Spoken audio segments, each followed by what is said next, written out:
Cinema Worms. Discussing everything from Grima Wormtongue to the Shy Halib. We've been discussing for months, or at least I've been badgering you about it. Yeah, that's more accurate. Doing our best films of the century, which is an odd way to put it, but best films. So far. Yes, so far. Okay. I'm Wait. not. What? I'm Zabib. And I'm Linz. And today we're introducing Baby Bok Choy. Now, Baby Bok Choy. Baby Bok Choy will come up and emerge when we have you see a film on my list that is the same for yours. And yeah, we're going to be doing these lists separately. And rather than have lots of interruptions where I scream, that's on my list too, or you do that, and we've decided Baby Bok Choy, it fulfills the same need as the conch in Lord of the Flies. Well, hopefully there will be less death. In this, but no promises. We are going to disagree on some things. So part one is my list. I'm actually going to preface this by saying these are not necessarily the best films of the last 25 years, although some of them definitely will be. This is not some sort of definitive list, right? I tried to balance what I think the best films were that I've seen, plenty I haven't seen, with my personal favorites, ones that essentially emotionally hit me. That's to pretty my much core. what I did as well. Baby Bok Choy agrees. Oh, yay! Agreement already. I made a massive list and then rearranged it about 15 times. Okay, we can count those afterwards. I tried to make 10 that were like the top. So this is how I'm going to do it. I have about 10-ish, 12, I don't know how many films are in the top of the last 25 years for me. Then I have a bit of a massive list of like 30 to 40 other films. And I have a list of 15 to 20 honorable mentions. So do you want to guess which films are in my top 10 to 12? That's even more specific. What do I get if I get some of them right? A kiss. Hooray. Okay, that seems fun. I'm already excited about it. Hooray, that's great. I'm so easily pleased. Okay, so you've got a top 10. Okay, now 10 to 12, I don't know. I know your feelings and your types. So I am gonna guess, but at least one of the Sunset trilogy on there, if not all of them. Correct. Okay. Call Me by Your Name. Correct.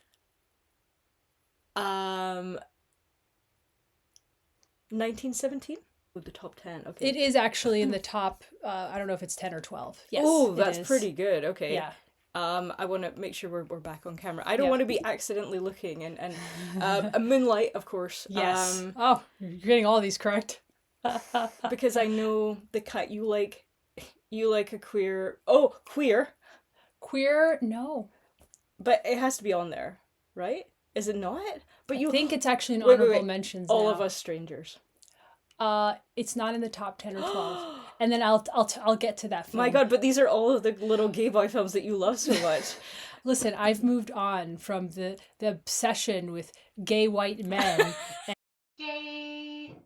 and have we as a society moved on? The fetishization of whiteness and maleness. But yes, a lot of those films are my top favorites. Okay. I specifically Oh no. That's staying in. Okay. Now, one or two more guesses? I would say Past Lives. Mm-hmm. And bing bing bing. Ooh, there are films that you liked way more than me. That I think I'm gonna choose something like Drive My Car. That is not in the top 12, but it's in the top I'm pretty 50 good. or so. What I get like 3 or 4? 5? 6? I don't know how many you just named. I was actually trying to give you a high five, but the 5 also counts. I will claim all of those kisses. And we will do the same thing when it comes to my video. You can see if you can guess. I actually have a top 25. So. Yes. You know what? No, I don't want to do that. I know what I want to do. Okay. I want to name my favorites. Okay. Then my favorites. Then the honorable mentions. Okay. That's what I want to do. We're doing the descent. Oh, the descent. Oh. Yeah, the descent into the films. Okay, so my faves of the last 25 years, films that I think shook me to my core, tragic, quiet dramas, poetry-related things, and sad romance was the theme. And I think it's worth saying here as well that if we haven't seen films, then they didn't go on our list, because you can't, even if they might have been considered like the best of whatever, if you haven't seen it, you can't include I it. haven't seen In the So Mood this for is Love. everything on this list you've seen. Yeah, And yeah. so you're judging. All right, let's go. I'm ready. Hit me, I'm ready. Brokeback Mountain. Damn, nice one. 2005 American neo-Western romantic film directed by Ang Lee, based on the short story by Annie Proulx. It's quite a long short story novelette. I've read it. Yeah, me too. I like it a lot. Yeah, and it Guns stars going off. Oh, Heath Ledger. Oh, Jake Gyllenhaal, Anne Hathaway, Michelle Williams, and it depicts the complex like romantic relationship between two American cowboys from the 60s through the early 80s. It was a film that I saw on my 17th birthday, or I think I saw it like the day before I turned 17. Very coming of age of you. Yes, exactly. By myself in the theaters, and I thought about it for days. It left me with like a deep sadness, but tenderness. I hadn't seen anything like it. So I, for many, many years, would say that was my favorite film. It's insane that it caused so much of a stir at the time, because Wild. It's really Quite just tame. just Really beautiful. tame, beautiful, tender drama. Before Sunset. I haven't seen any of these. It's a great feeling in my life. We must watch them, because I know how, ever since I met you, I've known how obsessed with these films you are. I feel like there's something really formative in your soul that I'm missing knowing because of this. We must watch them. Yes. Okay. Oh, yay. And we're actually discovering our favorites. I mean, we probably guessed it, but like we haven't shared these lists with each other.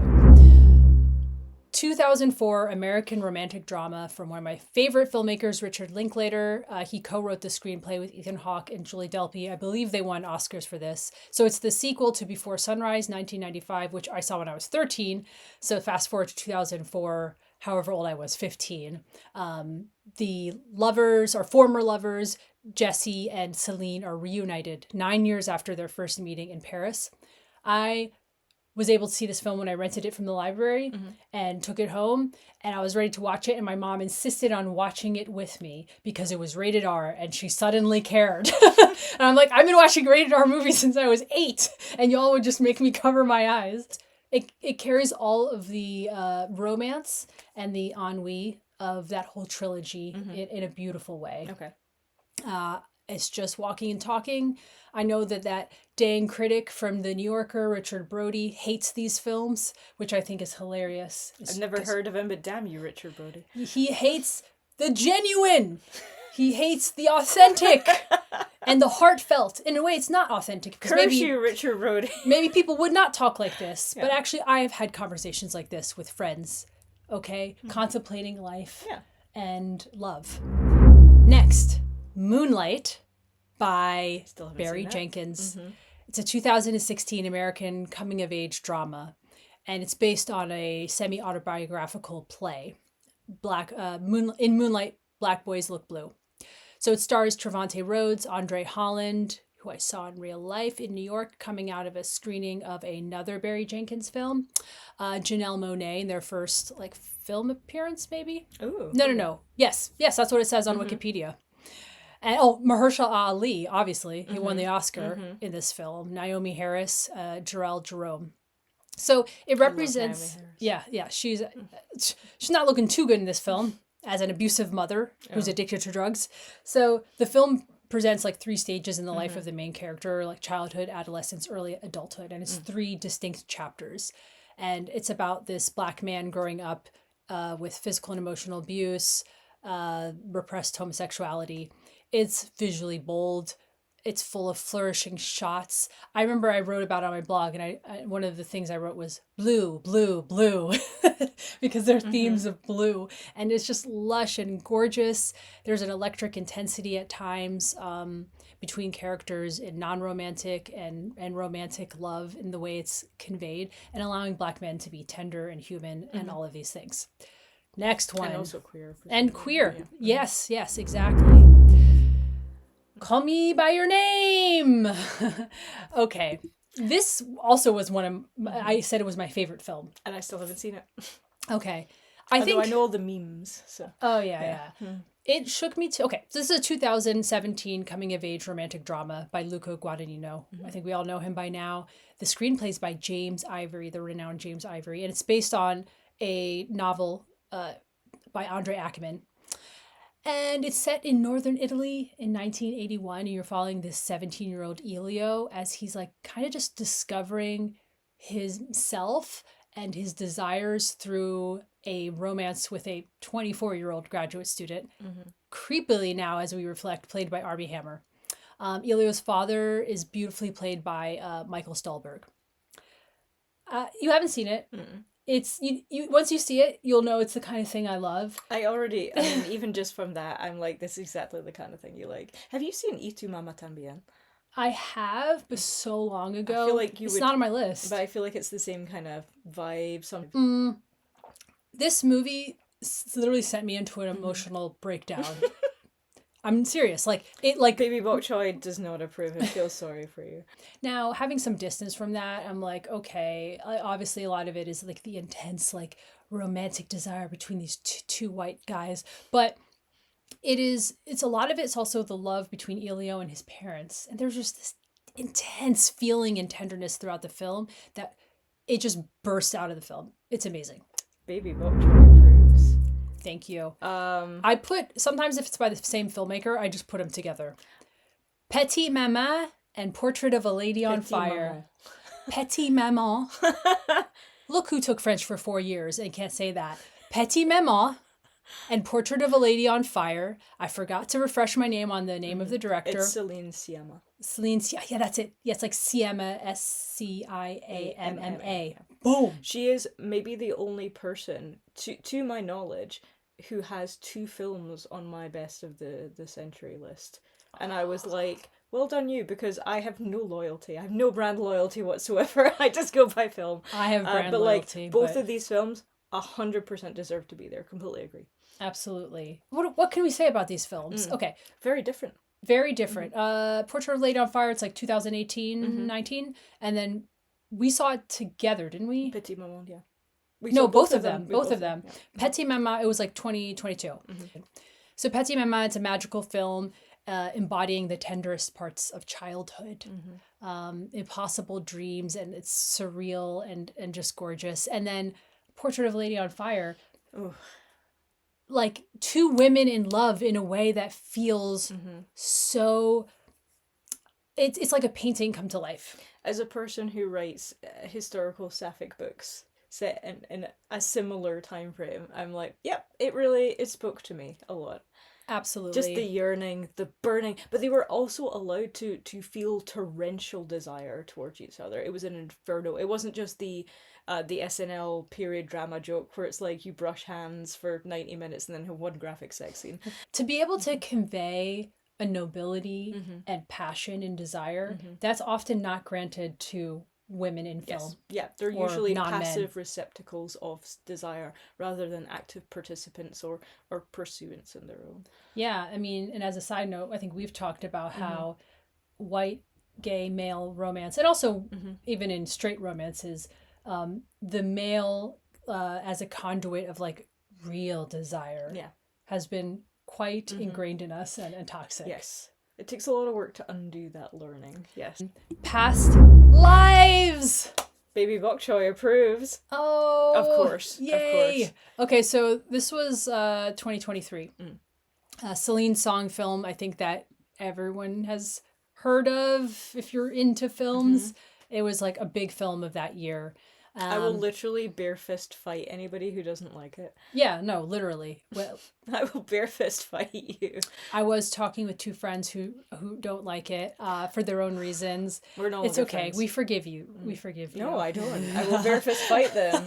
Just name the time and date. I'll be there. I'll be oiled up. I'm ready to go.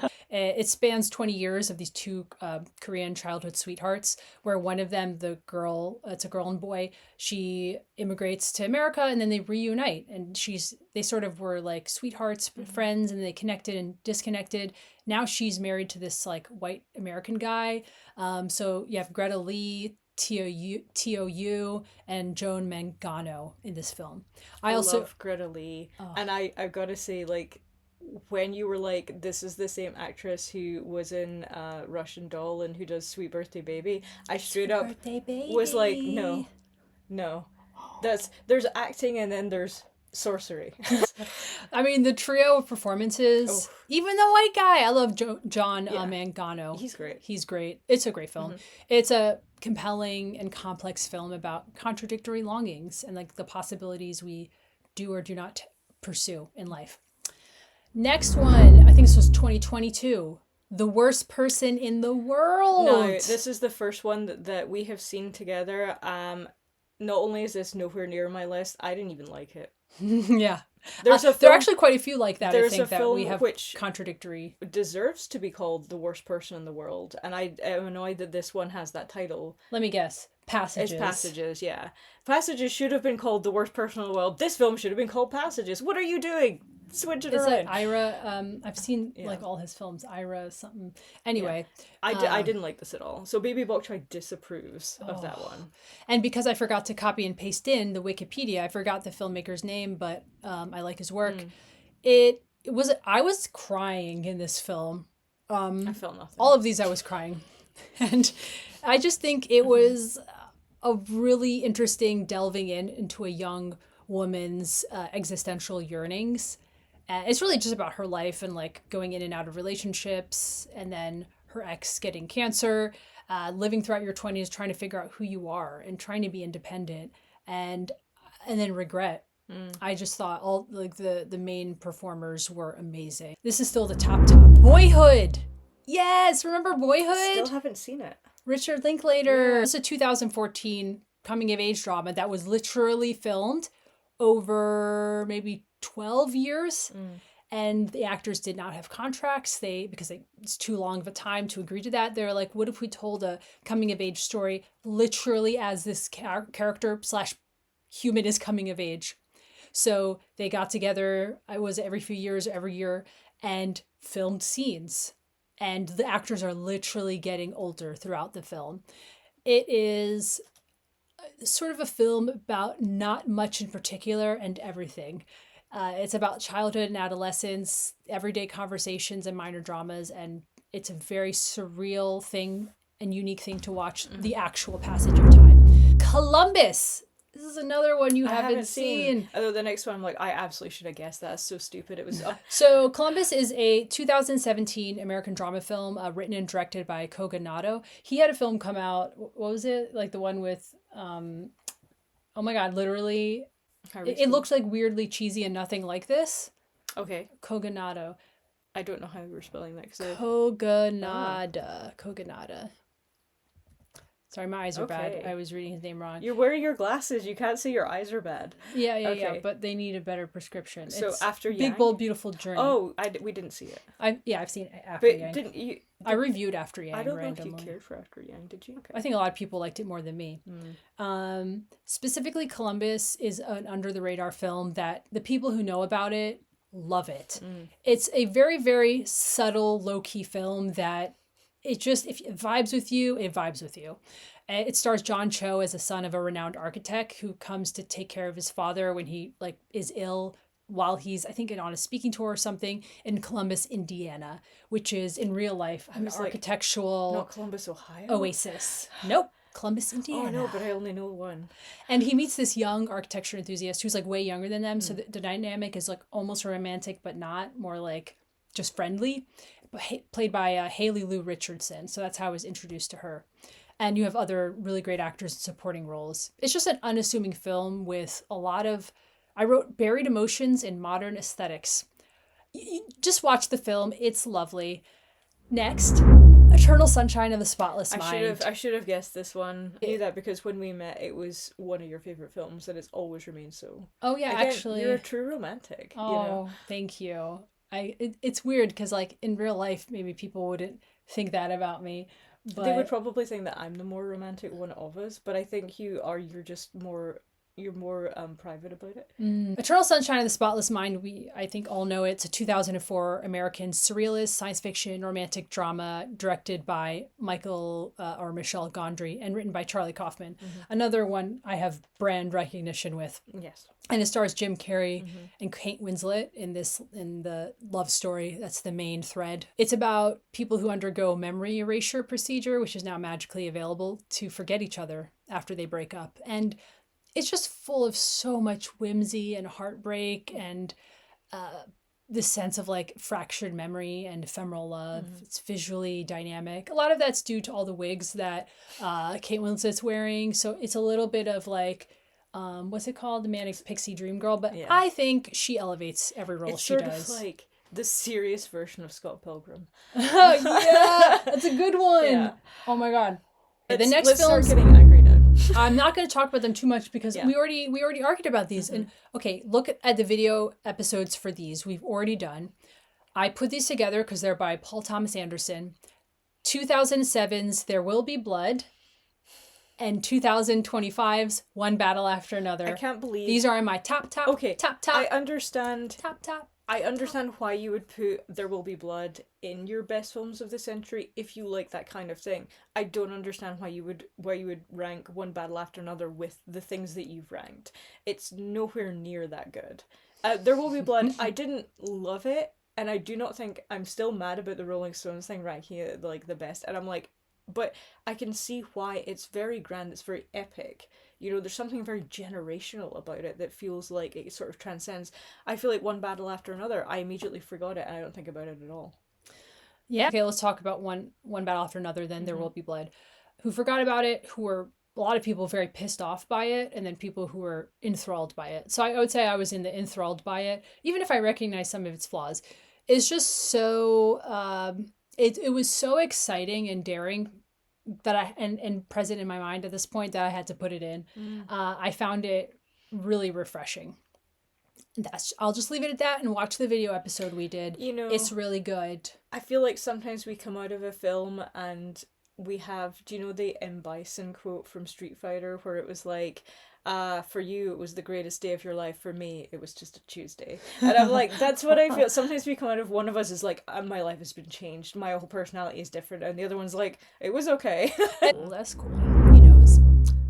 Manchester by the Sea. I haven't seen it, but I've heard it's so heartbreaking. I would like to have my heart broken. Yeah, I basically wrote this movie emotionally destroyed me. Even my mom, who loves like literally disturbing and violent tragic films, was like, that was really heavy after it ended. Oh, I can't wait to watch it. I'm so excited to be crushed. The only thing that Hooray. really is a flaw in the film is Casey Affleck's sort of central starring role. Oh, okay. So that bitch ass who sexually harassed women is unfortunately the sort of like one of the hinges of this film. Did he? Yeah, Oh. I'm sorry. I think I've been forgetting who Casey Affleck You is. forgot and who I F he think is. I was mixing Casey Affleck and Jared Leto up. No, James Franco. They all sexually harassed you. But I was like, So Manchester by the Sea, it's by another one of my favorites, Kenneth Lonergan. So he wrote and directed this 2016 drama. It stars Casey Affleck, Michelle Williams, Kyle Chandler, sort of, and Lucas Hedges in his like emerging role. And he got Oscar nominated quite young. So it's about depression, guilt, horrific grief, dysfunctional families, PTSD.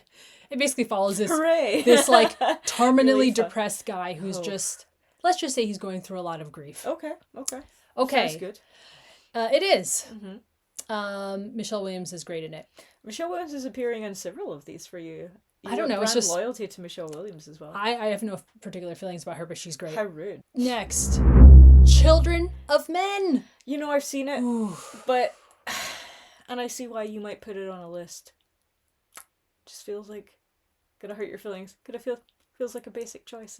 I expect better of you. It's fine. I remember reading the book.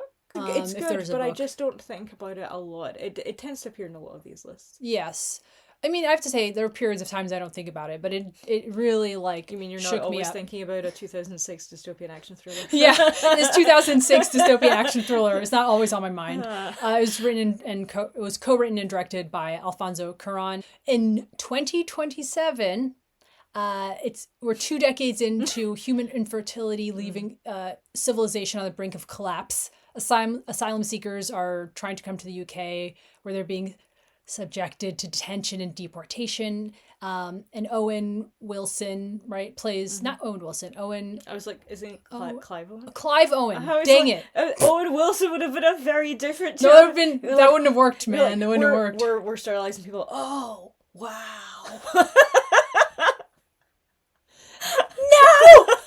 Clive Owen plays the civil servant who ends up helping this like refugee escape the chaos, and she's pregnant.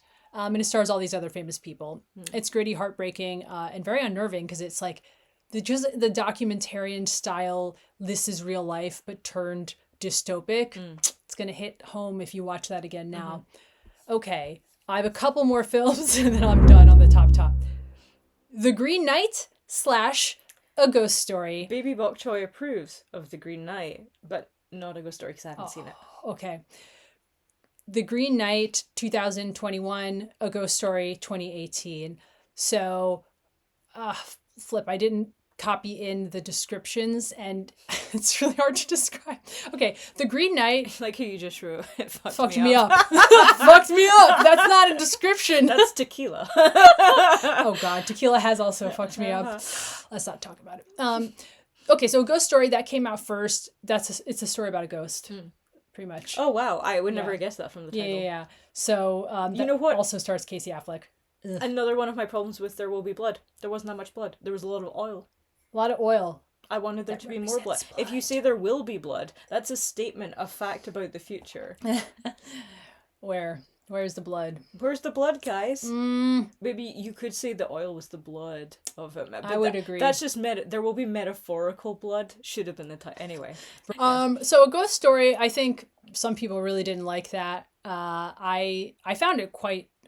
Okay, so it's basically like this couple are living together. I remember seeing the trailer and thinking it looks beautiful. Yeah, it is beautiful. And the guy dies. It's not spoilers in the trailer. And then you kind of follow his ghost through years, decades, centuries. It's about death. I really want to see that. Yeah. A Green Knight, also about death.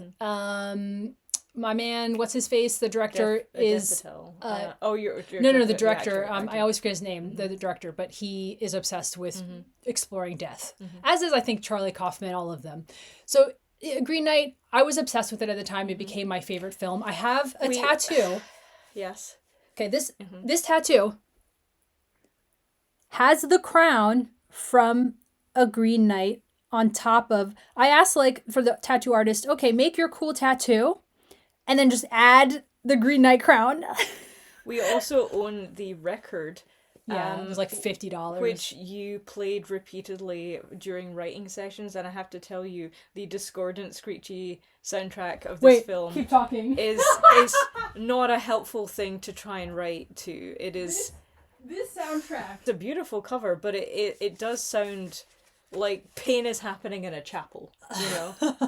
I like how this fox is yelling at the same time. Oh, yes. No, that's not the sound playing foxes Assassin's Creed. That is... That's a wolf.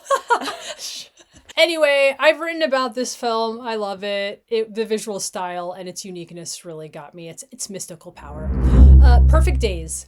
I really like Perfect Days. It's not on my list, but I know why you liked it. It is a beautiful camp film. Lovely. I still think about it quite a lot. Absolutely. Agreed. It's a 2023 drama directed by Wim Wenders. And it's about this Japanese toilet cleaner just living his super mindful, simple life. Yeah, beautiful. Beautiful. He's I saw my 35th. Unto himself. Yeah, exactly. He's in that's it. I love it. I saw it on my 35th birthday and I was like, oh, yes. I like transcended somewhere. I went to another plane. See your next one. Shoplifters. Not on my list, but I thought about it because I really liked it. Again, another one that I think about. I was just I have 60 on my list, but I was stringent. But like Shoplifters is really good. It's well worth seeing. Absolutely. The thing is, I'm not gonna lie. Like when I saw it that year, it was my favorite film of the year.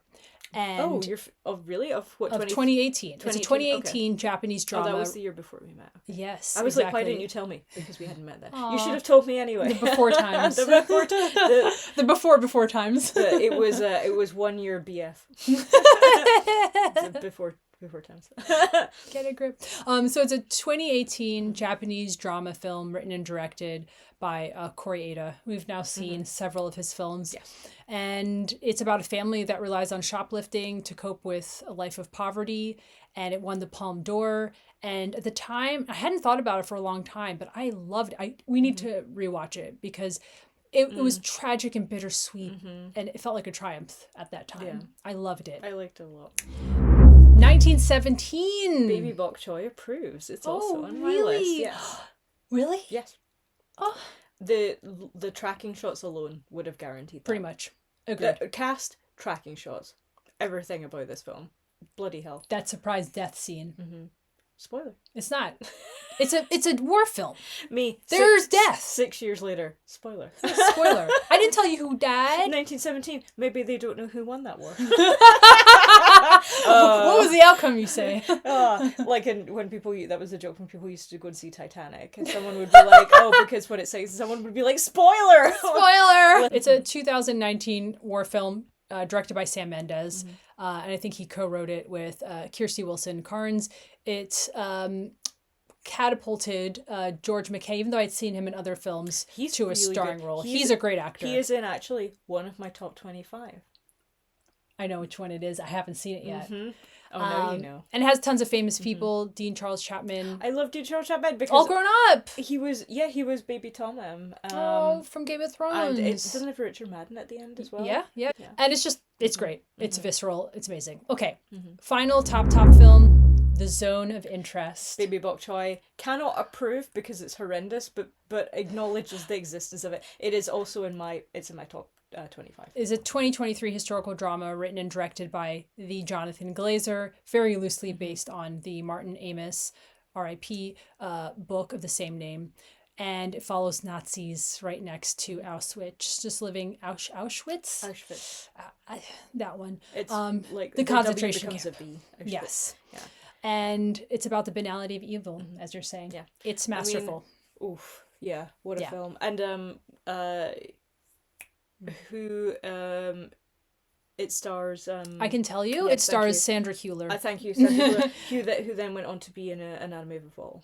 2023 was same year. My God, that's crazy. Wow, the she same was year. having a wild year. I said we try to keep this one under an hour, so Okay. I'm gonna do Fire quote through. unquote rapid fire. Okay, but I don't know if I'll Baby be Bok rapid. Choy is at the ready. Okay, Let's go, Baby Bok Choy. Okay, so now we're gonna go through the rest of my favorites, which aren't in the top elevated echelon, but they're top films, and then I'll do honorable mentions. I've put these into categories. So these are the tragic quiet dramas. Mysterious Skin, 2004 coming of age drama by Greg Araki about childhood molestation and sexual abuse. Haven't seen it. Sounds good. Yeah. Joseph Gordon-Levitt, Brady Corbett before he became Brady yeah, Corbett. okay. I still think he was Brady Corbett. Yeah, but director Brady Corbett.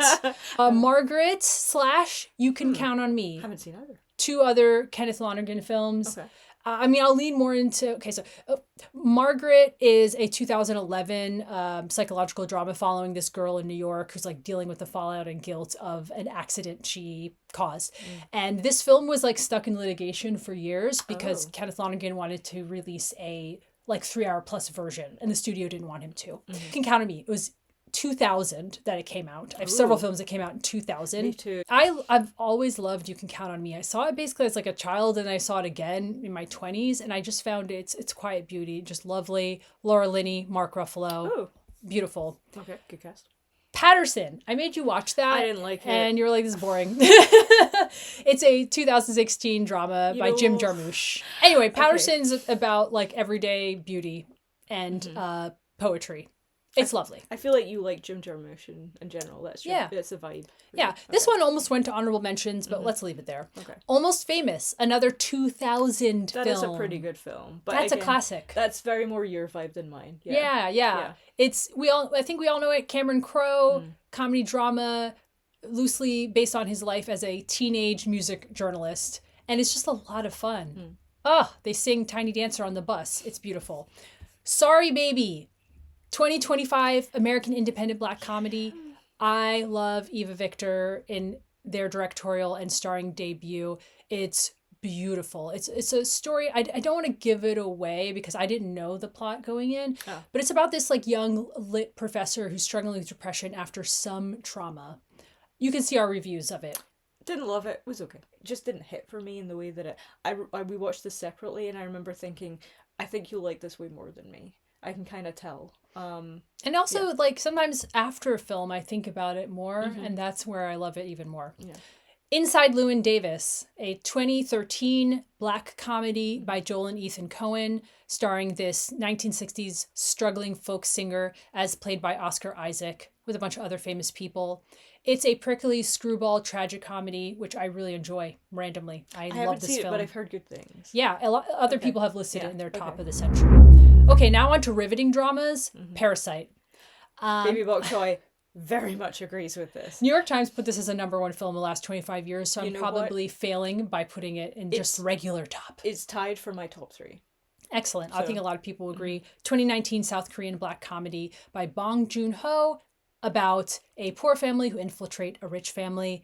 It's urgent, outrageous, expertly constructed. Brilliant. I don't know if I want to talk about No Country for Old Men that much. I haven't seen it, but I know, of course, it's one of your classics. I'll just leave it on there. It hovers between top and honorable mention. 2007 American neo-Western crime thriller by Joel and Ethan Coen. It's brutally violent and terrifying. Okay, The Departed / Killers of the Flower Moon. I wrote Mood. Yeah. No, okay, I didn't like The Departed. I will grant you that Killers of the Flower Moon probably deserves to be on this list. It's not on mine, but it is an incredible film. It's incredibly well done. And it was one of the few films that is over 3 hours that I have watched, and not once have I thought, damn, this film's long.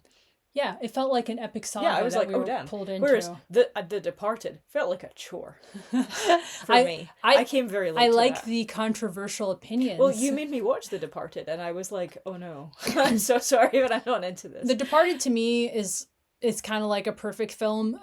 2006 crime thriller film from Martin Scorsese. I haven't seen a lot of his older films though, so maybe I'd like them more. I just found it's got Leo, Matt Damon, Jack Nicholson. It's like a gangster cop film, and it is, I think, very thrilling. And then Killers of Flower Moon, I have a review of it that I've written for Writer's Mosaic, so you can read that. Okay, Good Time / Uncut Gems by the Safdie brothers. Neither are Holy on mine, shit. but they are both incredible films. Uncut Gems was the first time that I was like, okay, Adam Sandler can actually act. Okay, damn, pretty good. Okay, like and Good hell Time he was can so. act, yeah. I love a stressful film. I like being stressed. These are two of the most stressful films you'll ever see in your life. God. Like, it's like actually like I need to. It makes you mad that you're so stressed. I felt my blood pressure permanently raised by both of these films. I'm like, can this just be over? But it's also amazing. So, Good Time, 2017 American crime thriller drama, and the star is Robert Pattinson playing. This is when you just know this dude has gone to the next level acting wise. He plays a small time, narcissistic, brutal criminal, as does Adam Sandler in the 2019 crime thriller Uncut Gems. That is terrifying. The Social Network. I have to put this here, even though I'm not down with Aaron Sorkin anymore. I don't like given his it's like pro-Israel, and it's not just pro-Israel. The fact that he fired his agent for mentioning that there might be a genocide happening early on to the war between Israel and Palestine. So him firing his agent because of that, because she like mentioned in her own social media, like she called out genocide. That's so whack. So Aaron Sorkin, not cool. Yeah. But anyway, this film is really good. Disapproves of your choices, Aaron Sorkin. It's a 2010. Also free Palestine. Yeah. Hashtag free Palestine. Baby Bok Choy firmly believes in Palestine. So 2010, a sort of pseudo biographical drama about Mark Zuckerberg. I think everyone has seen it. It's just a well done film. I hated it. I saw it at the time. I like the commentary of like, yeah, I hated that one. Yeah, I hated that one. This is the thing. Our Venn diagram does overlap like an Olympic ring. The rest of it are really far apart.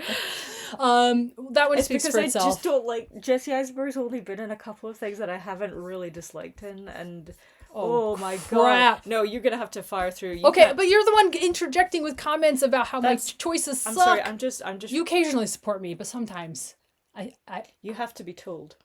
The gallery is booing me. Anatomy of a Fall. I just Waldorf and Statlering over here. I believe that won like an Anatomy- Oscar for Best Screenplay 2023. Baby Bok Choy approves. Is written by Justine Treat and her partner and stars Sandra Hüller as someone who may or may not have killed her husband. It's delicately balanced and super intriguing. I had like the song in my head, the fucking on the. I watched it. It was like on the where the timpani The timpani of like orchestra version of it's like PIMP this sort or of something. that Yeah. jangly song made dark. I'm gonna throw The Master in honorable mentions because I don't feel like talking about it. The Seed of the Sacred Fig. It's a 2024 political drama coming out of Iran. It's by director Mohammad Rosalaf, who has escaped imprisonment and flogging because of making this film and escaped on foot. And one of the actors, Golestani, she's still trapped in Iran. The others have escaped. That just tells you the immense sacrifice of making this film. I wrote a review of it for Writer's Mosaic. It's very relevant to our current times. Cultish thinking and what political art can do. Arrival, I'm actually going to throw this in my honorable mentions as well. I know you thought it was like one of my favorite films. I love Ted Chiang. Baby Bok Choy agrees. It's on my list. and Denis Villeneuve. But you know what? It hovers between faves and honorable mentions. A 2016 science fiction drama. But you love Ted Chiang so much. Yeah, that it's I based on assumed it his would be short story. higher. Yeah, it's honestly, let's keep it all the faves. Okay. Interstellar / The Dark Knight / Inception. Interstellar 2014. Interesting Dark Knight choices. 2008. Inception 2010. These are some like seminal films by Christopher Nolan. I think we all know them and probably have seen them.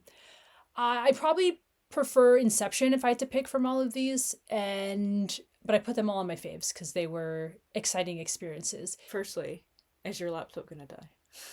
Oh no, we're good. Okay. If I go fast enough, it won't. Okay, go for Okay, your next Mad one. Max Fury Road, Do you know 2015, George Miller. Do you know that I still haven't seen Mad Max Mad Max. Fury Road, There was the 2015. Yeah, I have not seen that. We saw the sequel, Furiosa, which I liked. and I was like, okay, I sort of understand. And for some reason, I have never seen Mad Max. I have tried to watch it like 3 different times, and I couldn't get past a certain bit. It's really hard unless you're in the theater. I think I might need to be trapped in the Yeah, theater. you need the theater. Maybe you need could the trap me at home. Just lock the doors. Yeah. Turn off all the lights. Turn up the volume extremely loud. It's bonkers. It's Create an ingenious. IMAX in your house. Yeah. I'm not gonna mention that one because that's honorable mentions. Inglourious Bastards, 2009, Me. kind of a while ago. I have to do the meme.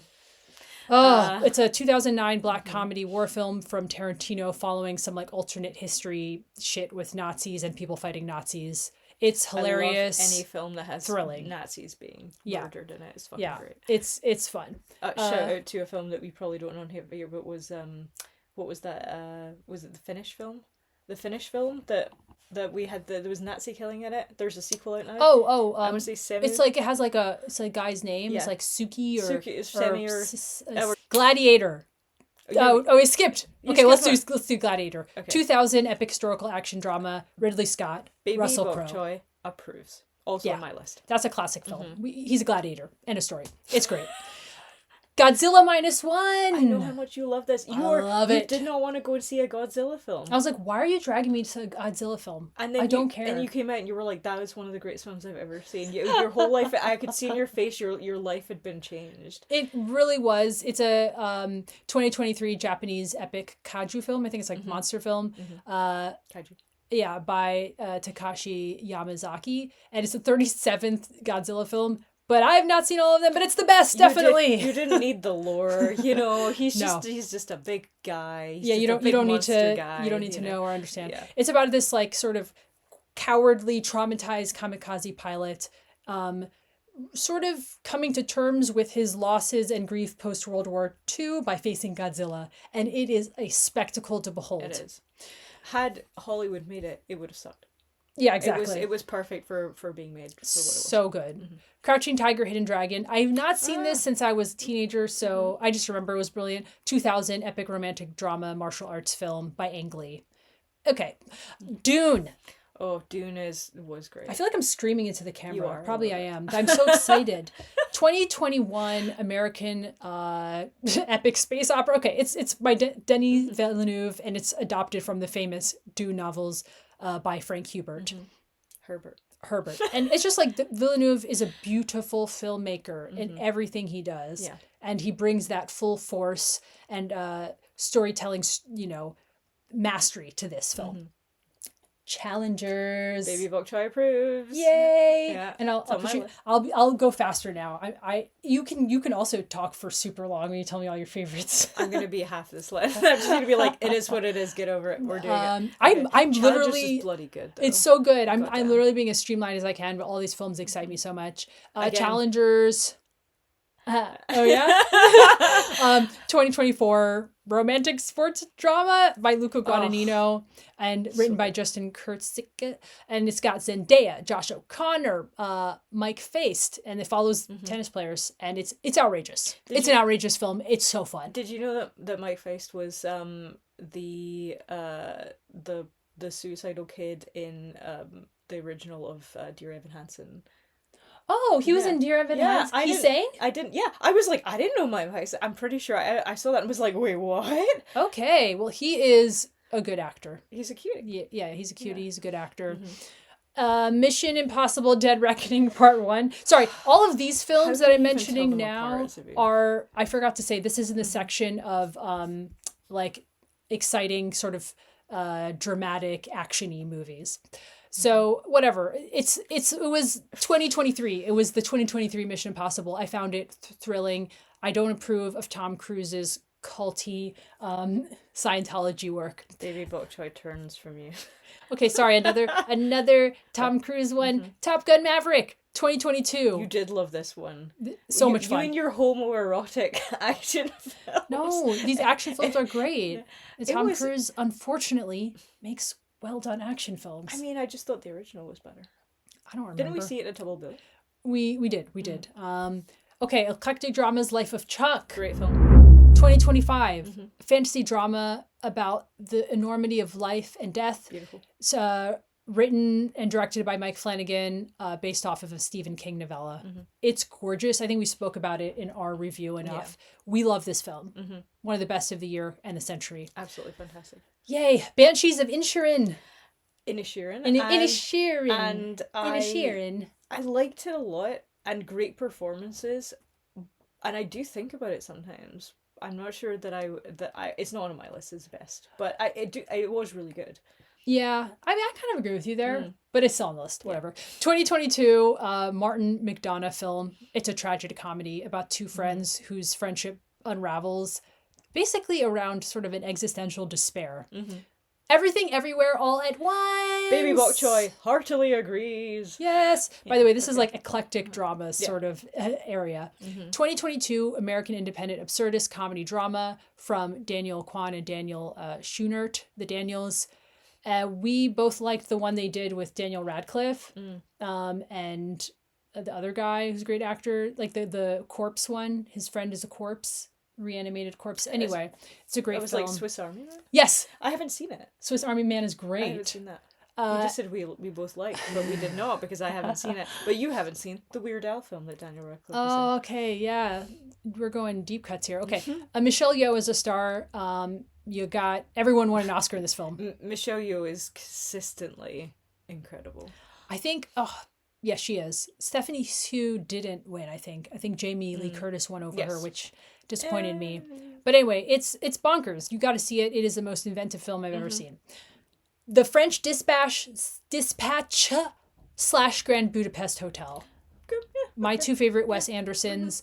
I think that would be, I forgot to look. Like 2022 for French Dispatch, and the Grand Budapest Hotel was like 2014. There's one quote from French Dispatch. They fought for the right to defend their illusions, luminous abstractions. That's what I love about the film. Okay. I just remember Timothée Chalamet wearing like a towel on top of his head. Oh great. God, he would. Yeah. Spider-Verse films. I just put Spider-Verse. Baby Bok Choy approves. This is in my top 25. 2018 for the first one, 2023 for Into the Spider-Verse. They're amazing. They're the most beautiful, wild animation styles I've seen, and it has that everywhere, everything all at once, zany inventiveness. Pan's Labyrinth, 2006, dark fantasy film, written and directed by Guillermo del Toro. I think we know it was based in Francoist Spain, and it also involves real life war with an imagined labyrinth of creatures. Barbie, 2023 fantasy comedy film by Greta Gerwig. It's inventive, absurdist fun. It's fun. Yeah. Okay, powerful quiet dramas. Ooh, you saw this one because I recommended it. Yeah, thank you. Oh, wait, no, I'm thinking of something else. The Rider? Yeah. No, The Rider, I think you saw it before me. I did, but I didn't see it in 2017, and it was much later. I saw it much later as well. But it came out, so Maybe The Rider... it was just a re-showing then. You'll know Chloe Zhao, Yeah. y'all. You've seen some of her other films. This is a 2017 film. It's a Western that's like involves a lot of non-actors doing the rodeo circuit. It is quietly heartbreaking. Really, really good. Yeah. Really good. Fantastic. Michael Clayton, 2007 American legal drama by Tony Gilroy, starring George Clooney, investigating a criminal cover-up.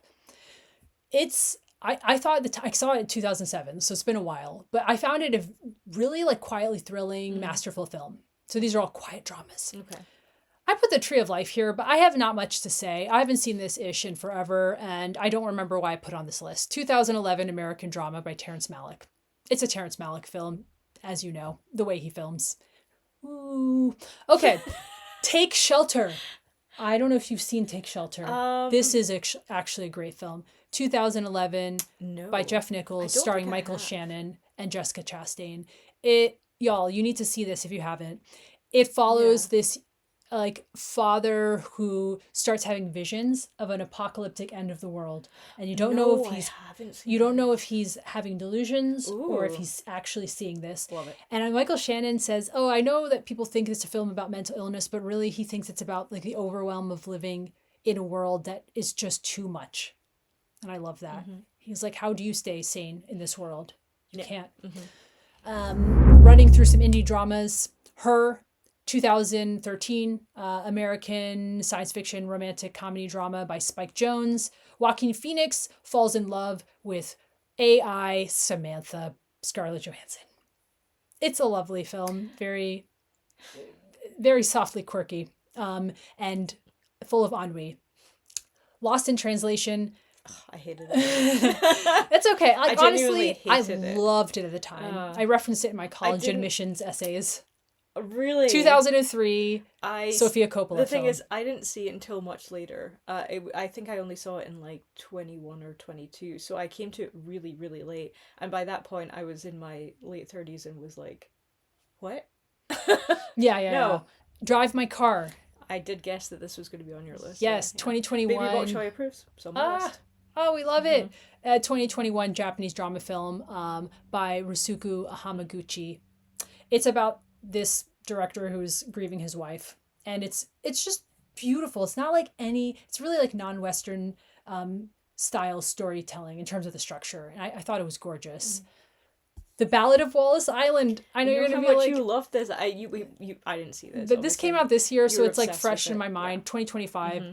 It's basically has Tim Key, I do like Carey Tim Mulligan, Tom Baston. It's about this folk duo who visits this eccentric wealthy fan on his remote Welsh island. Lovely. Okay, Little Men. So I haven't even heard of this, and it's Ira Sachs. Ira Sachs, who did Passages. So 2016 drama film about these two young boys and their friendship, sort of torn apart by the adult dramas around them. Another Round. Oh my god, you loved Another Round, and I hated it. It's okay. It's okay. It's a 2020 black comedy drama by Thomas Vinterberg and starring Mads Mikkelsen and others about these like guys who decide they're going to be like slightly drunk all the time to cope with life and be freed. It wasn't nearly funny enough. Or It's black comedy. It wasn't. I don't know why they describe it as that. It's more like it's lightly comedic. Yeah, A Real Pain. I actually was gonna guess this as being on your list as well because I know how much you love this. And you're getting through this really well. I'm closing in on the end.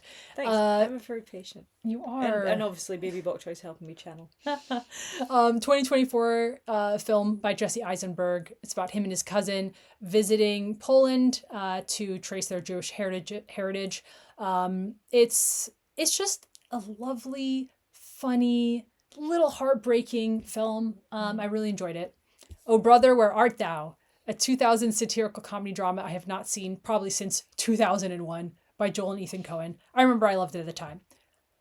I wrote the first 2/3 of All of Us Strangers. That makes me sad and angry. 2024. As a note. I'm sorry. All of Us Strangers, please share your thoughts. I didn't like where it went at the end, which was clearly the whole point of the film. I thought it was another point, and it pissed me off. Okay, First Cow. This is another Kelly Reichardt film. I don't know why I say another. I've been thinking of summer films, and I love them. 2019 film about people living in 1820s Oregon County, just the wild country. It is, I have like a blog post about it. I wrote, check it out. I love this film. The Farewell, and we're closing in on the end. 2019 American comedy drama film. I think this can go into honorable mentions at this point. I mean, it's about a Chinese American woman reconnecting with her family in China. At the time, I found the combination of like heartfelt storytelling with like those quirky sort of indie film elements to be very innovative. Okay. But I think we've seen that a lot by now. Yeah. I did like The Farewell, actually, yeah. Yeah, I really loved it at the time. Animations, I'm just going to list them out. What's Lauter? Lord of the Rings. Why would I put that under animations? And why did you write the word Lego? Just the okay, word. This one, I didn't clean up this part. You're Fantastic like, Mr. Lego Fox. Batman, like Lego. No, the first Lego movie. Okay. Fantastic Mr. Fox. Up, Ratatouille, WALL-E, and then I meant to mention separately the Lord of the Ring films. They should be in here somewhere. Okay. They're not. They should be. Yeah, okay. Donnie Darko. I think that was 2022. Baby Bok Choy. No, 2002. Baby Bok Choy approves. It's on my list. We all know Donnie Darko. I'm thinking of ending things. 2020, Charlie Kaufman, surrealist film. The Favorite, 2019? 2019. Baby Bok Choy approves. That film is hilarious. It's wicked. Romances, Palm Springs. That was like 2019. I love that. So romantic. This one can go in honorable mentions. Okay. Several of these can go in honorable mentions. I'm going to skip them. I'm going to go to Bright Star. That came out in 2009. It's a Jane Campion film. It is absolutely romantic and lush and lovely, as well as The Taste of Things. 2023 French film. Baby Bok Choy approves. The Taste of Things is tied with Parasite for my top one best films of the century. I actually gorgeous. There's so few films that have completely changed me as a person, and I was like, I've never seen anything so romantic in my whole life. It was the most romantic thing I've ever seen. The world would be a duller place without that film. I want to watch it again. Me too. Let's watch it together because we watched this so separately. It is quietly devastating. It's wonderful. So romantic. It is so also just the sensory experience of this film. I have to mention 2005's The Family Stone. Okay. Especially with Diane Keaton just having died, which is I've never seen it. And she has cancer in this film. Like she's like sort of dying, and like this. It's lovely. It is a lovely Christmas film. Okay, superhero films. This is what I wrote. Spider-Man's Wakanda. That really bothers me. Batman and the Batman. It bothers me that you wrote Spider-Man's and not Spider-Men. No Spider-Mans. I meant Tobey Maguire and Tom Holland Spider-Mans. No, the Tobey Maguire ones are the worst. Well, they're not the worst. Tom Holland. They're at least the second best. Tom Holland wins. This is Andrew Garfield erasure. Black Panther. I love. Okay. Anyway, high school films. The Duff. That was like 2000 something, 14, 15. Booksmart, 2019. Baby Bok Choy agrees with Booksmart. Booksmart. Because Booksmart is amazing. Love that. Put your foot in my hole. No context. If you we need to rewatch. We saw that together. It's so good. And it's so good. It's so good. Igby Goes Down, 2002. Kieran Culkin. I've still never seen it. Lovely coming of age story. Lady Bird, 2019. Loved it. War films that I didn't mention. Benediction, 2022. I love Terrence Davies, R.I.P. Da 5 Bloods, we really disagreed on that film. It's Spike Lee. Wait, is this a correction or is this correct? Yeah, it's incorrect. That's hilarious. I was gonna say it's Delroy Lindau, and then they changed it. To Linz. It auto-corrected it to Linz. I was like, Delroy Lindau. If you're watching, consider changing your surname to Linz. It's pretty fun. It's a good name. I thought that film was really chaotically brilliant. Still, Horror films. I wish I had more time to talk about them. These last set of films are, I won't mention docs then, or pure dramas.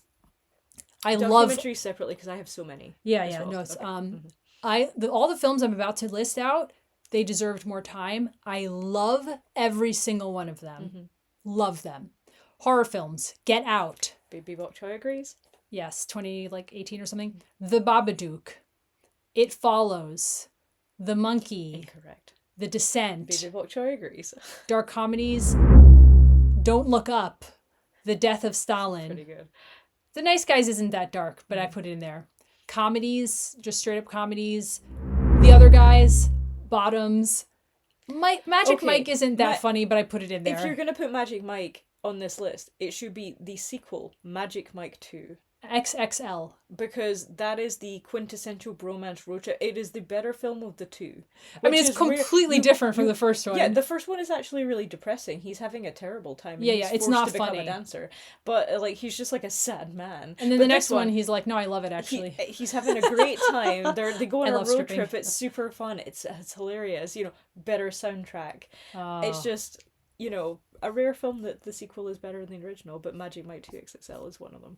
I took a gay friend of mine, a queer lady friend, to see Magic Mike XXL. I don't think she knew what it was going in, and she spent, within the first 5 minutes, she'd sunk quite low in her seat, and she watched the rest of it through her fingers. Oh no! Oh my gosh, I love that for her. She was like, why? I'm like, you agreed to you come don't and see like this. naked men? No, she doesn't. Okay.